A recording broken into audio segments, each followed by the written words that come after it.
প্রিয় শিক্ষার্থীবৃন্দ, অনলাইন ক্লাসে তোমাদের স্বাগতম। আজ আমি মোহাম্মদ রফিকুল ইসলাম, সহকারী অধ্যাপক, আরবি ও ইসলামী শিক্ষা বিভাগ, সরকারি এডওয়ার্ড কলেজ, পাবনা।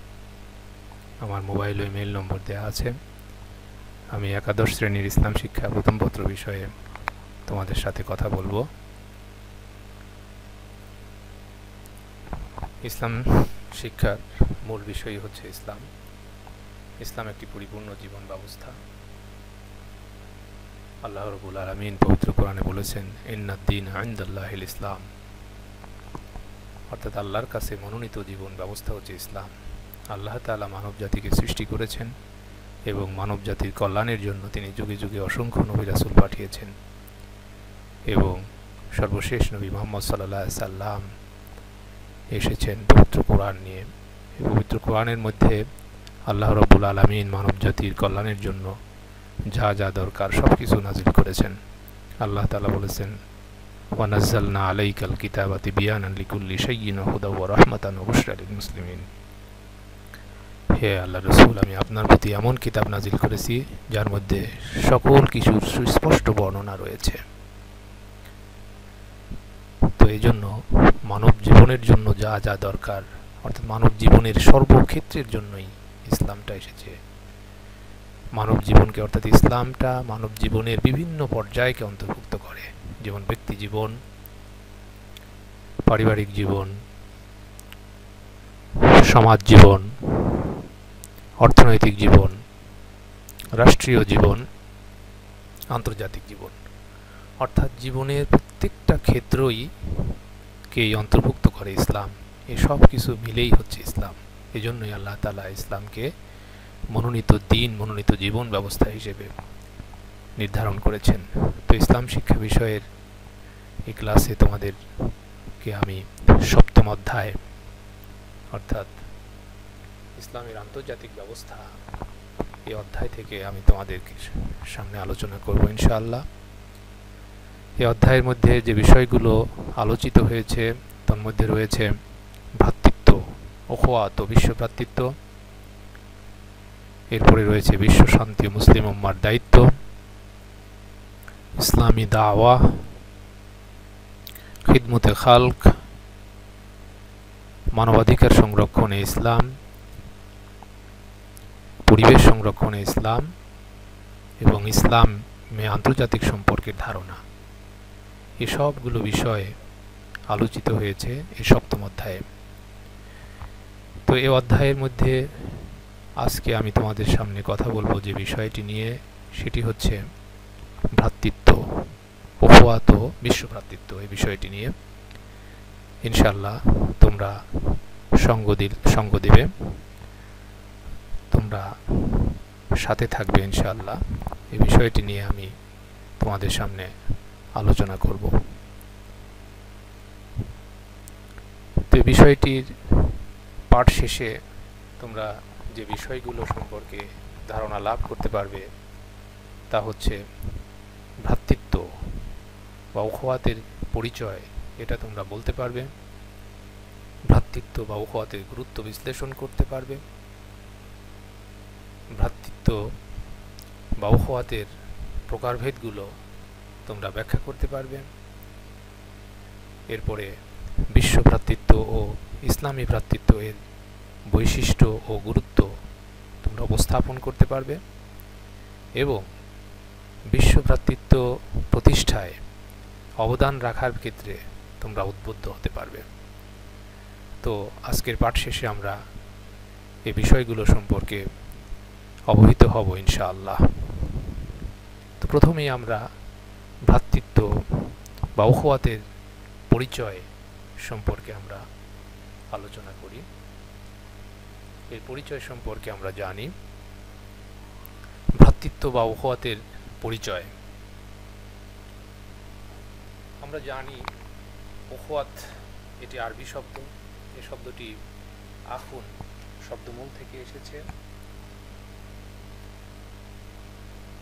এই আখুন থেকেই উখওয়াতুন শব্দটার উৎপত্তি হয়েছে। ভ্রাতৃত্ব ও বন্ধুত্ব, একে আরবিতে উখওয়াত বলা হয়।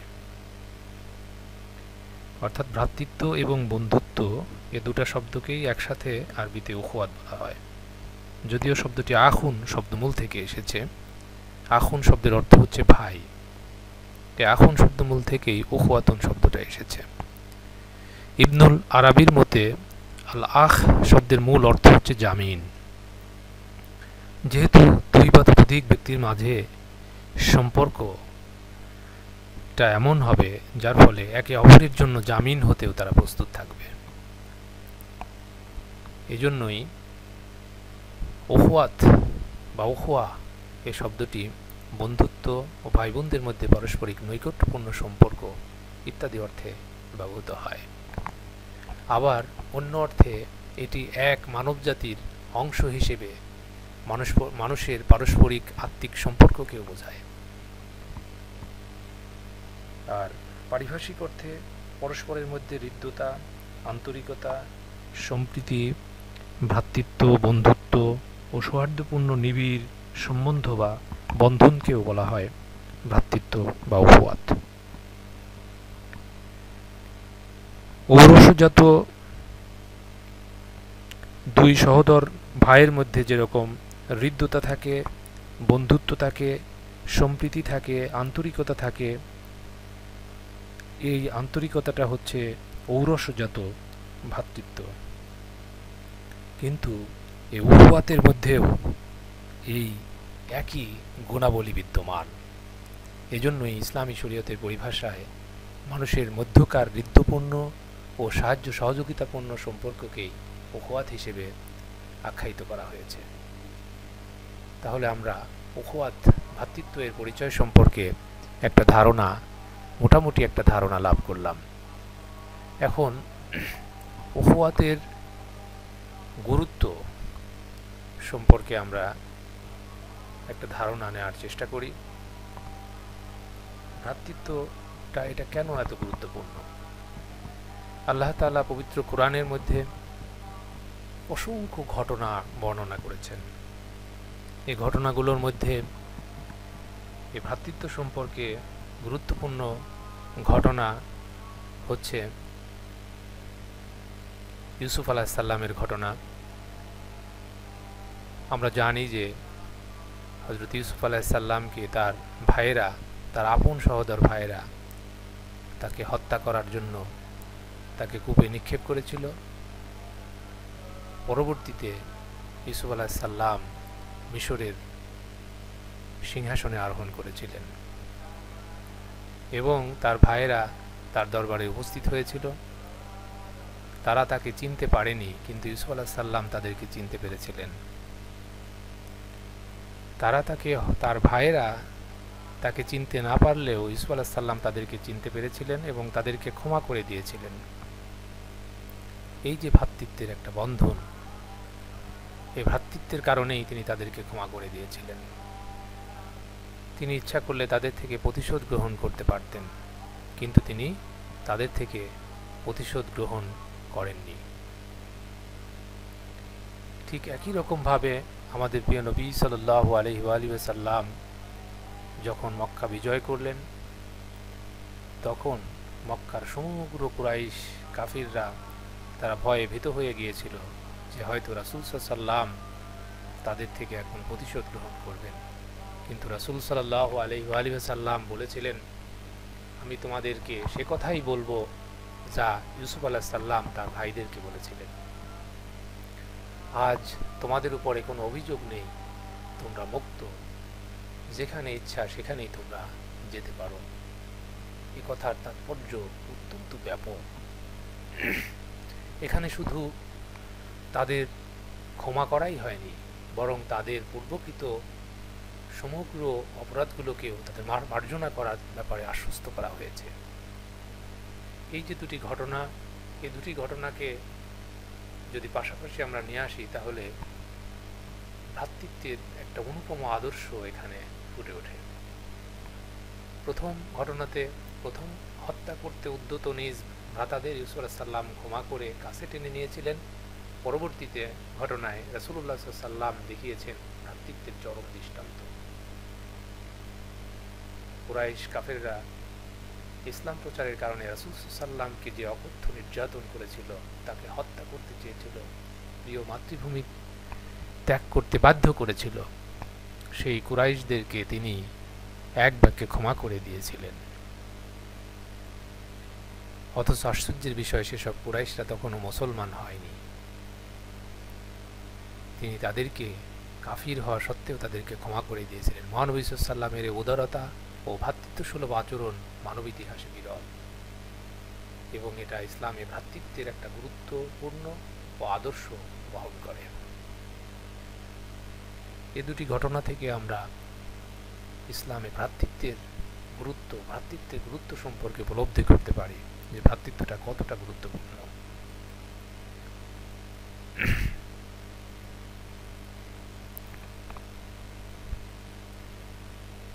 এরপরে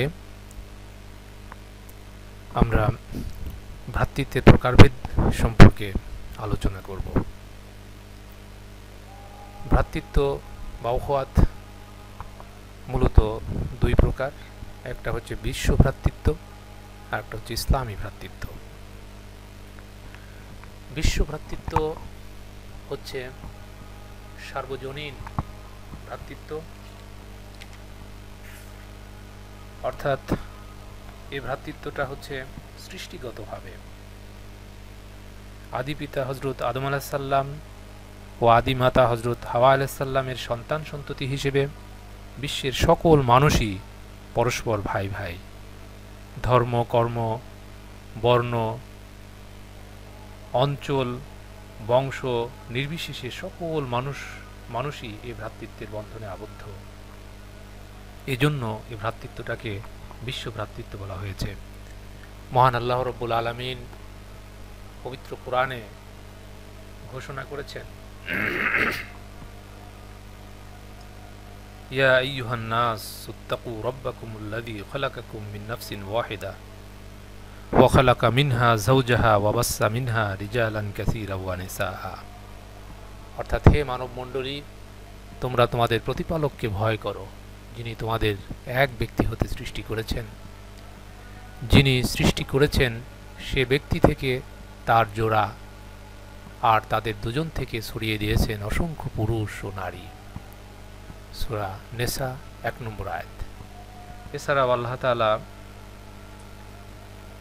সূরা হুজরাতের মধ্যে বলেছেন, ইয়া আইয়ুহান নাস ইন্না খালাকনাকুম মিন যাকারিন আও উনসা ওয়া জাআলনাকুম শুউবান ওয়া কাবাইলা লিতাআরাফু ইন্না আকরামাকুম ইনদাল্লাহি আতকাকুম ইন্নাল্লাহা আলিমুন খাবীর। এখানেও আল্লাহ তাআলা একই কথাই বলছেন যে, হে মানব জাতি, নিশ্চয় আমি তোমাদেরকে একজন পুরুষ এবং একজন নারী থেকে সৃষ্টি করেছি, এবং তোমাদেরকে বিভিন্ন সম্প্রদায় এবং বিভিন্ন গোত্রে বিভক্ত করে দিয়েছি, যাতে তোমরা একে অপরের সাথে পরিচিত হতে পারো। তবে তোমরা জেনে রাখো, তোমাদের মধ্যে পারস্পরিক বংশগত কোনো আভিজাত্য নেই। তোমাদের মধ্যে সেই সম্মানিত আল্লাহর কাছে যে তোমাদের মধ্যে সবচেয়ে বেশি আল্লাহ তাআলাকে ভয় করে থাকে। নিশ্চয়ই আল্লাহ তাআলা সর্বজ্ঞানী এবং সব বিষয়ে খবর রাখেন। তো সর্বপ্রথম মানব আদম আলাইহিস সালাম ও প্রথম মানবী হাওয়া আলাইহিস সালাম থেকেই সব মানুষের আগমন। সে হিসেবে বিশ্বের সকল মানুষ একে অপরের ভাই। আঞ্চলিক বিভিন্নতা ও বিচ্ছিন্নতা এই ভ্রাতৃত্বে কোনরূপ ছেদ টানতে পারে না।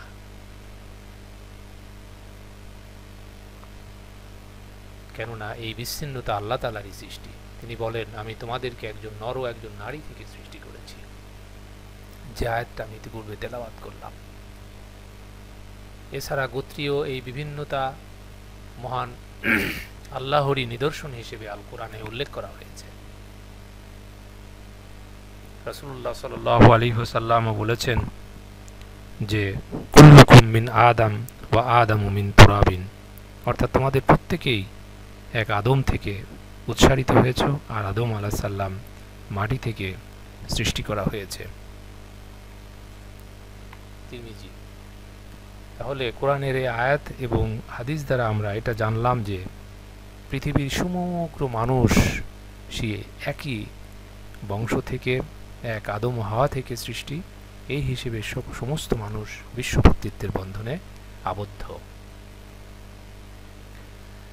এরপরে আরেকটি হচ্ছে ইসলামী ভ্রাতৃত্ব। ইসলামী ভ্রাতৃত্ব এটা মুসলিম মাত্রই যেহেতু একে অপরের ভাই, ইসলামী দৃষ্টিকোণ থেকে তাওহীদ বা একত্ববাদে বিশ্বাস করে, তারা যে কোনো স্থানের, যে কোনো ভাষার, যে কোনো বর্ণের, অঞ্চলের, গোত্রের, বংশের হোক না কেন, তারা একই দিন সূত্রে গ্রথিত। এ বিশ্বাসীগণ পরস্পর ভাই ভাই। মহান আল্লাহ তাআলা এই ভ্রাতৃত্ববাদের মূল মন্ত্র ঘোষণা করে বলেছেন, ইন্নামাল মুমিনুনা ইখওয়াতুন, সমস্ত মুমিন মুসলমান পরস্পর ভাই ভাই। বিশ্বনবী সাল্লাল্লাহু আলাইহি সাল্লাম ঘোষণা করেন, এক মুসলমান আরেক মুসলমানের ভাই, আল মুসলিমু আখুল মুসলিম। নবী সাল্লাল্লাহু আলাইহি সাল্লাম এটা ঘোষণা করেছেন যে আল মুসলিমু আখুল মুসলিম, এক মুসলমান আরেক মুসলমানের ভাই। ইসলাম পৃথিবীতে বিরাজমান সর্বপ্রকার শত্রুতা, বিভেদ ও বৈষম্য বিদূরিত করে দুনিয়ার সমস্ত মানুষকে ইসলামী ভ্রাতৃত্বের অন্তর্ভুক্ত করেছেন। এ মর্মে আল্লাহ তাআলা ঘোষণা করেছেন, তোমরা পরস্পর শত্রু ছিলে, অতঃপর ইসলাম গ্রহণের পর আল্লাহ তাআলা তোমাদের হৃদয়ে সম্প্রীতি স্থাপন করে দিয়েছেন। তারপর আল্লাহ তাআলার অনুগ্রহে তোমরা পরস্পর ভাই হয়ে গিয়েছ। সূরা ইমরানের 103 নম্বর আয়াতে আল্লাহ তাআলা এই ঘোষণাটি দিয়েছেন। তাহলে ইসলামী ভ্রাতৃত্ব এটা মুসনাদে আহমদের মধ্যে বিদায় হজের ভাষণ সম্পর্কে আমাদের প্রিয় নবী সাল্লাল্লাহু আলাইহি সাল্লাম বলেছেন, হে মানব সকল, নিশ্চয়ই তোমাদের রব আল্লাহ তাআলা এক, তোমাদের পিতাও এক।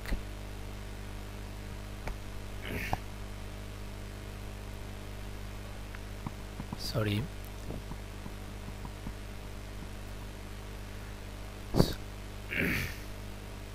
সুতরাং এই সমস্ত আলোচনা থেকে আমরা যে বিষয়টি জানতে পারি তা হচ্ছে যে মানুষের প্রতি মানুষের যে মমত্ববোধ, মানুষের প্রতি মানুষের যে ভালোবাসা, মানুষের প্রতি মানুষের যে আন্তরিকতা, এটা ইসলামী ভ্রাতৃত্ব আমাদেরকে শিখিয়েছে।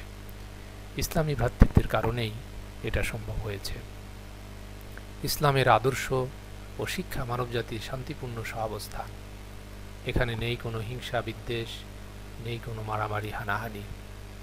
সুতরাং ইসলামের এই শিক্ষা যেন মুসলমানেরাই অবগত নয়।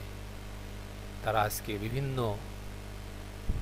হানাহানি, কাটাকাটি, মারামারিতে এবং বিভিন্ন দলাদলিতে বিভক্ত হয়ে পড়েছে। অথচ আল্লাহ তাআলা পবিত্র কোরআনে বলেছেন, ওয়াতাসিমু বিহাবলিল্লাহি জামিআ ওয়া লা তাফাররাকু, তোমরা আল্লাহর রজ্জুকে দৃঢ়ভাবে ধারণ করো এবং পরস্পর বিচ্ছিন্ন হও না। অতএব আমাদেরকে ইসলামী ভ্রাতৃত্বের বন্ধনে আবদ্ধ হয়ে একে অপরের সাথে সহযোগিতা বজায় রেখে ঐক্যবদ্ধভাবে আমাদের জীবন সমস্যার সমাধান করতে হবে। এটাই হচ্ছে ইসলামী ভ্রাতৃত্বের শিক্ষা।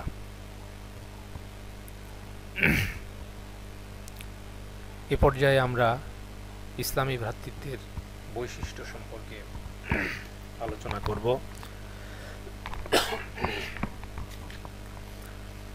ইসলামী ভ্রাতৃত্বের বৈশিষ্ট্যের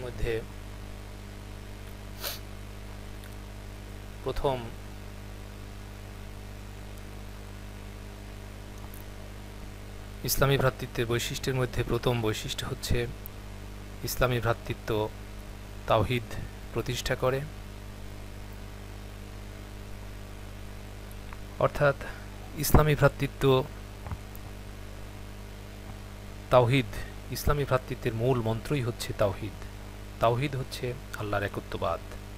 আল্লাহর একত্ববাদের ঘোষণা, যে ঘোষণাটা আমরা দিয়ে থাকি, লা ইলাহা ইল্লাল্লাহু মুহাম্মাদুর রাসূলুল্লাহ, অর্থাৎ আল্লাহ ছাড়া কোনো মাবুদ নাই এবং মুহাম্মদ সাল্লাল্লাহু আলাইহি ওয়াসাল্লাম আল্লাহর রাসূল।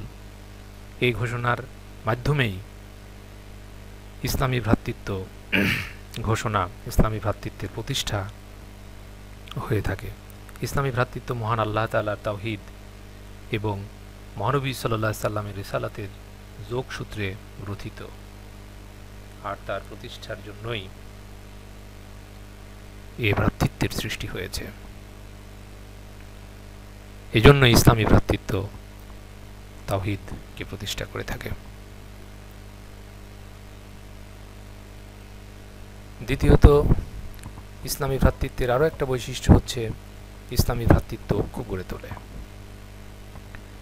ইসলামী ভ্রাতৃত্ব ঐক্য গড়ে তোলে,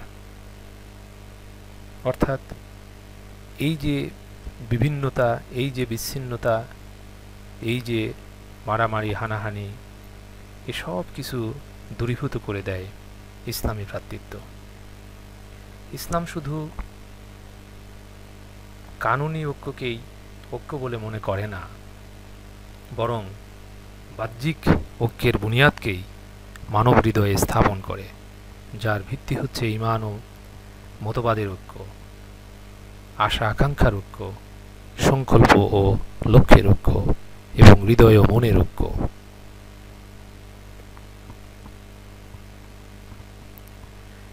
এটাই হচ্ছে ইসলামী ভ্রাতৃত্বর। ইসলামী ভ্রাতৃত্ব স্বার্থপরতার মূলোৎপাটন করে, এটাও আরও একটা গুরুত্বপূর্ণ বৈশিষ্ট্য। ইসলামী ভ্রাতৃত্ব স্বার্থপরতার মূলোৎপাটন করে থাকে। কৃত্রিম মিথ্যা ও স্বার্থপরতার ঐক্য কখনোই কোনো স্থায়ী ভ্রাতৃত্বের রাখিবন্ধন গড়ে তুলতে পারে না। ইসলামী ভ্রাতৃত্ব সকল স্বার্থপরতার মূলোৎপাটন করে স্থায়ী ভ্রাতৃত্বের বন্ধনে আবদ্ধ করে। নিঃস্বার্থ ভ্রাতৃত্বের ভিত্তিকেই ভালোবাসা ও আত্মত্যাগের উপরে স্থাপন করে, আর স্বার্থপরতাকে মূলোৎপাটন করে থাকে। এটাই হচ্ছে ইসলামী ভ্রাতৃত্বের স্বার্থপরতার মূলোৎপাটন। এভাবেই ইসলামী ভ্রাতৃত্ব করে থাকে। এরপরে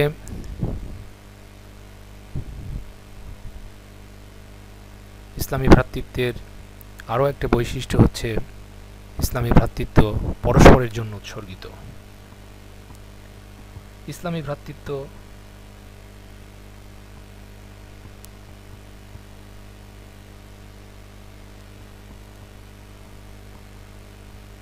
পরস্পরের জন্য এটা উৎসর্গিত।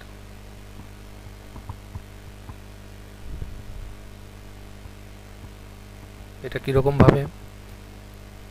ইসলামী ভ্রাতৃত্বের বন্ধনে আবদ্ধ প্রতিটি মুমিন পরস্পরের জন্য উৎসর্গিত ও নিবেদিত প্রাণ। নিজের চেয়ে এরা অপরের ভাইকে সর্বদাই অগ্রাধিকার প্রদান করে থাকে। পরস্পর এরা রহম দিল। এর মর্মে মহান আল্লাহ তাআলা বলেছেন, রুহামাউ বাইনাহুম আশিদ্দাউ আলাল কুফফারি রুহামাউ বাইনাহুম। এরা কাফেরদের প্রতি অত্যন্ত কঠোর এবং মুমিনদের প্রতি অত্যন্ত নরম দিল, রহম দিল।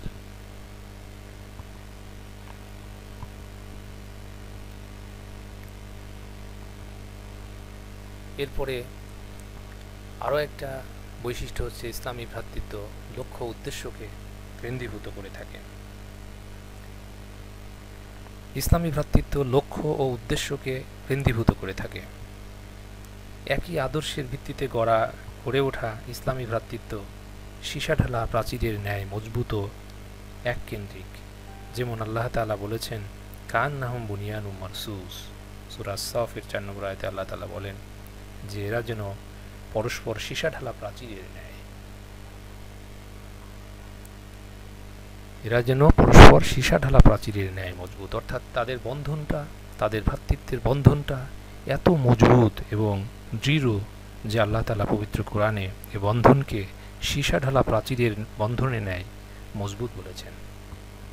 তাহলে আমরা ইসলামী ভ্রাতৃত্বের বৈশিষ্ট্যের মধ্যে এই পয়েন্টগুলো নিয়ে সংক্ষিপ্ত আলোচনা করলাম। এ পর্যায়ে আমরা ইসলামী ভ্রাতৃত্বের গুরুত্ব সম্পর্কে আলোচনা করব। এর মধ্যে প্রথম গুরুত্ব হচ্ছে ইসলামী ভ্রাতৃত্বের আমাদের জন্য অত্যন্ত গুরুত্বপূর্ণ একটা বিষয়, কেননা এটা ঈমানের দাবি পূরণ করে থাকে। ইসলামী ভ্রাতৃত্বটা এটা ইমানের দাবি পূরণ করে থাকে। ইসলামী ভ্রাতৃত্ব ইমানের অপরিহার্য দাবিতে গড়ে ওঠা। মহান আল্লাহ তাআলার উপর ইমানের ভিত্তিতে গড়ে ওঠা ভ্রাতৃত্ব পরস্পরের প্রতি গভীর স্থিতিশীল ও প্রেমের আবেগময় বন্ধন। এ বন্ধনে ভাঙন সৃষ্টি করা ইমানের পরিপন্থী কাজ। অর্থাৎ ইসলামী ভ্রাতৃত্ব এটা ইমানের দাবি। এ দাবিকে যদি কেউ অস্বীকার করে তাহলে কিন্তু তার ইমান থাকবে না। অর্থাৎ ইমানের সাথে জড়িত এই ভ্রাতৃত্বের বন্ধনটা। অতএব এ ব্যাপারে আমাদেরকে সতর্ক থাকতে হবে। আরও একটা গুরুত্ব হচ্ছে বিশ্বব্যাপী ইসলামের প্রসার। বিশ্বব্যাপী ইসলামের প্রসারের ক্ষেত্রে বিশ্বব্যাপী ইসলামের প্রচার প্রসার ও প্রতিষ্ঠার নিমিত্তে মুসলমানদেরকে এই যে ভ্রাতৃত্ব, এই ভ্রাতৃত্বের বন্ধনে ঐক্যবদ্ধ হতে হবে। মহান আল্লাহ তাআলা ঘোষণা করেছেন এজন্যই যে ওয়াতাসিমু বিহাবলিল্লাহি জামিআ, তোমরা আল্লাহর দ্বীনকে, আল্লাহর রজ্জুকে ঐক্যবদ্ধভাবে ধারণ করো। ইমরান 103 নম্বর আয়াত।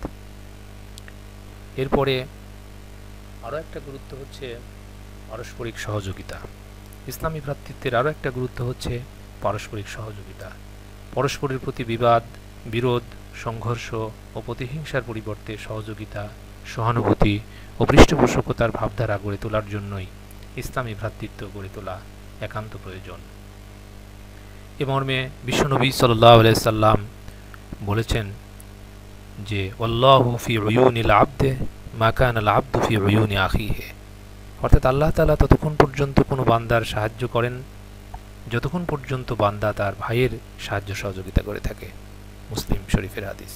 খুবই গুরুত্বপূর্ণ একটা কথা এখানে বলা হয়েছে যে অপরের প্রতি সাহায্য সহযোগিতা করার মাধ্যমেই আল্লাহ তাআলার সাহায্য করে থাকেন। অর্থাৎ আল্লাহ তাআলা তার সে বান্দাদেরকে সাহায্য করে থাকেন যারা তার ভাইদেরকে সাহায্য করে থাকে। আজকে যে বর্তমান সময়ে যে পরিস্থিতি চলছে, আজকে মানুষ কর্মহীন হয়ে পড়েছে। অনেক অসহায় মানুষ যারা তাদের খাবার সংগ্রহ করতে পারছে না। এজন্য আমাদের মধ্যে যারা সামর্থ্যবান রয়েছে তাদের উচিত তাদের সাহায্য সহযোগিতায় এগিয়ে আসা। তো ইসলামী ভ্রাতৃত্বের এই বিষয়টি বর্তমান প্রেক্ষাপটে অত্যন্ত গুরুত্বপূর্ণ। এরপরে ইসলামী ভ্রাতৃত্বের আরও একটা গুরুত্বপূর্ণ দিক হচ্ছে দুনিয়া ও আখিরাতের কল্যাণ। দুনিয়া এবং আখিরাতের কল্যাণ। ইসলামী ভ্রাতৃত্ব শুধু দুনিয়ার জীবনেই এ সফলতা, দুনিয়ার জীবনে কল্যাণ বয়ে আনে না, এটি আখিরাতের জন্য অত্যন্ত গুরুত্বপূর্ণ। এজন্যই বলা হয়েছে যে ইসলামী ভ্রাতৃত্ব কেবল দুনিয়াতেই সীমাবদ্ধ থাকে না, বরং আখিরাতেও যখন মানুষ পরস্পর শত্রুতে পরিণত হবে তখনও একমাত্র ইসলামী উখওয়াত সম্পর্কিত ব্যক্তিরাই পরস্পরের বন্ধুরূপে এগিয়ে আসবে। প্রসিদ্ধ একটি হাদিসে মহানবী সাল্লাল্লাহু আলাইহি ওয়াসাল্লাম বলেন, তুমি মুমিনগণকে পারস্পরিক করুণা প্রদর্শন, পারস্পরিক সম্প্রীতি, ভালোবাসা এবং পারস্পরিক সহানুভূতি প্রদর্শনের দিক দিয়ে একই দেহের ন্যায় দেখতে পাবে। যখন দেহের কোনো একটি অঙ্গ কষ্ট অনুভব করে তখন গোটা দেহটাই জ্বর ও নিদ্রাহীনতায় দ্বারা এর প্রতি সাড়া দিয়ে থাকে। বুখারী শরীফের হাদিস। অর্থাৎ মুসলমানগণ একটা দেহের সাথে তুলনা করা হয়েছে। একটা দেহের আঘাত লাগলে যেমন গোটা দেহে এর অনুভূতি ছড়িয়ে যায়, অনুরূপভাবে কোনো মুসলমান বা কোনো মানুষ যদি আক্রান্ত হয়, কোনো মুমিন ব্যক্তি যদি আক্রান্ত হয়, তাহলে অপর মুমিনের অন্তরেও সে আঘাতটার অনুভূতি চলে আসে। এজন্য দুনিয়া আখিরাতের কল্যাণের ক্ষেত্রে ইসলামী ভ্রাতৃত্ব অত্যন্ত গুরুত্বপূর্ণ একটা বিষয়। মন্দ থেকে বিরত থাকা এটাও ইসলামী ভ্রাতৃত্বের জন্য অত্যন্ত গুরুত্বপূর্ণ। ইসলামী ভ্রাতৃত্বের অনুসারীগণ অনধিকার হস্তক্ষেপ, নাহক রক্তপাত, কটু ভাষণ, গালাগাল, গীবত, চুগলখড়ি, অপরের ক্ষতি সাধন, অপরকে কষ্ট দেয়া, হিংসা বিদ্বেষ পোষণ প্রভৃতি মন্দ কাজ হতে বিরত থাকে। এ মর্মে বিশ্বনবী সাল্লাল্লাহু আলাইহি ওয়াসাল্লাম ঘোষণা করেছেন, তোমরা সন্দেহ করা থেকে বিরত থাকো, কেননা সন্দেহ সবচেয়ে বড় মিথ্যা। সন্দেহ এটা খুবই মারাত্মক একটা বিষয়। এজন্যই বিশ্বনবী সাল্লাম সন্দেহ করা থেকে আমাদেরকে বিরত থাকার জন্য বলেছেন, এবং বলেছেন যে সন্দেহটা হচ্ছে সবচেয়ে বড় মিথ্যা।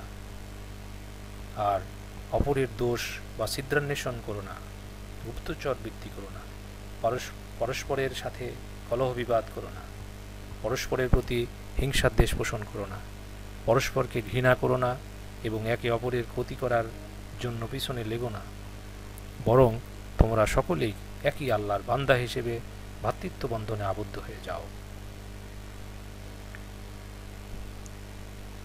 এজন্যই এই ভ্রাতৃত্ব বন্ধনটা এত গুরুত্বপূর্ণ। পারস্পরিক কল্যাণ কামনা, পারস্পরিক কল্যাণ কামনা এটাও ইসলামী ভ্রাতৃত্বের অত্যন্ত গুরুত্বপূর্ণ একটা বিষয়। ইসলামী ভ্রাতৃত্বের অনুসারীগণের পরস্পরের মান ইজ্জতের নিরাপত্তা বিধান, দুঃখ কষ্টে অংশগ্রহণ, গঠনমূলক সমালোচনা, উপদেশ নসিহত, রুগ্ন বায়ের সেবা, সালাম সাক্ষাৎ, মুসাফাহা, উপহার উপঢৌকন, কৃতজ্ঞতা, একত্রে বসবাস করা, খাওয়া, পরস্পরের জন্য দোয়া, প্রার্থনা ও কল্যাণ কামনা করা ইত্যাদি নিত্য নৈমিত্তিক কাজ।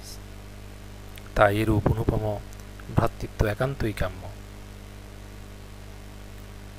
এটা হচ্ছে পারস্পরিক কল্যাণ কামনা করা, এটা অত্যন্ত গুরুত্বপূর্ণ ইসলামী ভ্রাতৃত্বের ক্ষেত্রে।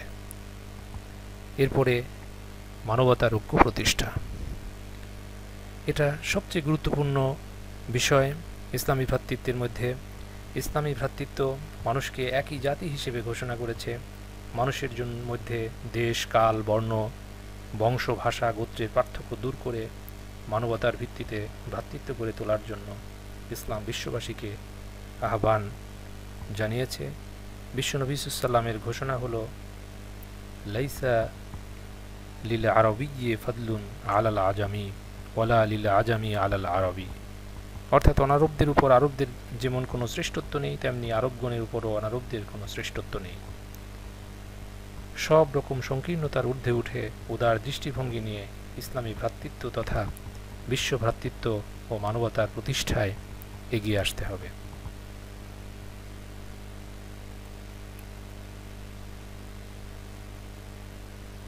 তো পরিশেষে আমরা বলতে পারি যে ইসলামী ভ্রাতৃত্ব মানবতার জন্য একান্ত প্রয়োজন।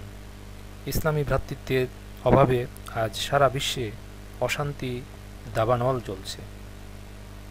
আবার